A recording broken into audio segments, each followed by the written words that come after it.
Kalau nggak percaya, nanti sholat asar ketika Anda takbir, bahkan kalimat itu akan diulang. Akan ada yang membisikkan di telinga Anda, itu setan. Itu setan itu yang membisikkan itu. Sudah mulai muncul. Untuk mencegah itu caranya bagaimana? Pindah ke Quran surah 29 ayat 45. Ini yang tadi saya tuliskan. Saya yakin Anda tengahnya hafal, tapi awalnya jarang dibaca, itu problemnya. Saya cek ya, tengahnya pasti hafal. Innas salata tanha. Tuh. Yakin saya. Coba baca awal ayatnya. Tuh. Padahal innas salata tanha 'anil fahsya'i wal munkar itu hasilnya, kuncinya awalnya. Utlu ma uhiya ilaika minal kitab wa aqimis shalah. Itu awal ayatnya. Utlu secara cepat karena waktunya terbatas, dari kata tilawah. Ada qiraah, ada tilawah. Kalau qiraah cuma baca, secara umum maknanya membaca tidak menuntut pemahaman. Itu qiraah. Orangnya disebut qari. Kalau Anda ada acara, ada pembaca Quran disebut qari kan? Kan dia cuma baca kan? Tidak menerjemahkan kan? Baik, tapi kalau bacaan itu menuntut kita untuk memahami dan mengamalkan apa yang dipahami, itu namanya tilawah. Karena itu biasanya kalau ada qari baca, di sampingnya ada penerjemah untuk memahamkan. Siapa namanya? Seni tilawah. Mungkin boleh jadi waktu itu yang pertama kali tilawah Bu Sari. Makanya Sari tilawah. Kalau Pak Heri maka menjadi Heri tilawah. Karena bahasa Arabnya cukup tilawah, nggak ada sarinya gitu. Asalnya begitu.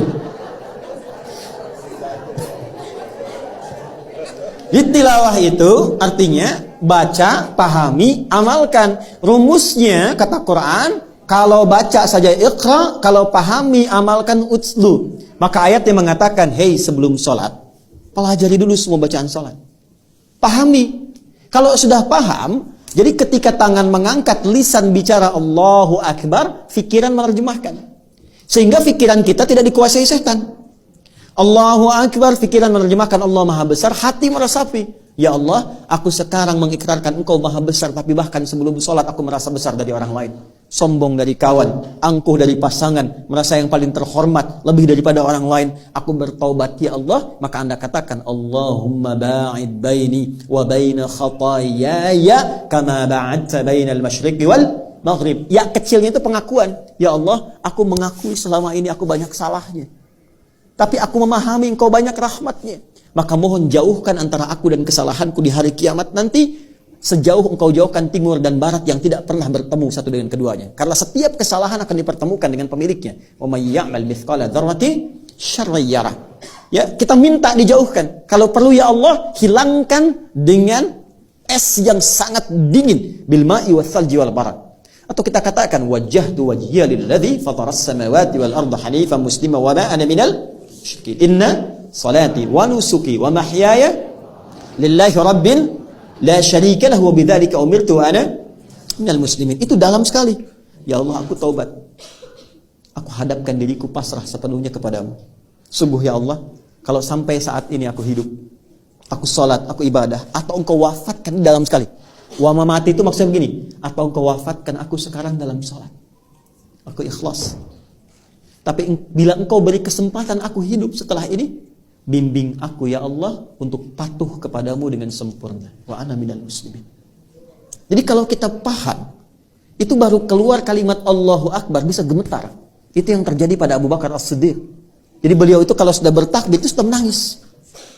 Dan sudah merasakan konektivitas yang kuat dengan Allah. Makanya Ali bin Abi Thalib radhiyallahu taala anhu ketika terluka di kakinya, ya, ada yang mengatakan kena anak panah. Ya, maka ketika akan dicabut sakitnya luar biasa. Ada sahabat mengatakan, saya tahu bagaimana dan kapan saat mencabutnya. Maka ketika sholat dicabut anak panah itu dan tidak berubah ekspresi beliau, diam, seakan-akan tidak ada apa-apa. Biasanya kalau level imannya sudah tinggi luar biasa, itu sampai bahasa hatinya pun terkoneksikan dengan arasy yang sangat tinggi. Kisah nyata dari orang-orang soleh. Dulu masih banyak buku-buku tentang orang-orang soleh. Bapak Ibu sekalian, ada seorang alim, solehnya luar biasa, abid. Jadi kalau alim ulama saja, abid itu rajin ibadah. Dia malam-malam keluar untuk berperjalanan. Tiba-tiba kemalaman, singgah dia di tepi hutan, istirahat. Malam dia bangkit salat. Ketika sedang akan menaikkan salat, mulai bertakbir Allahu Akbar, datanglah harimau yang sudah siap menerkam gitu. Maka dia katakan, ya khalqallah, hei makhluk Allah, Jika memang aku adalah rizki yang telah Allah tetapkan untuk kau makan, silahkan terkam aku senyamanmu.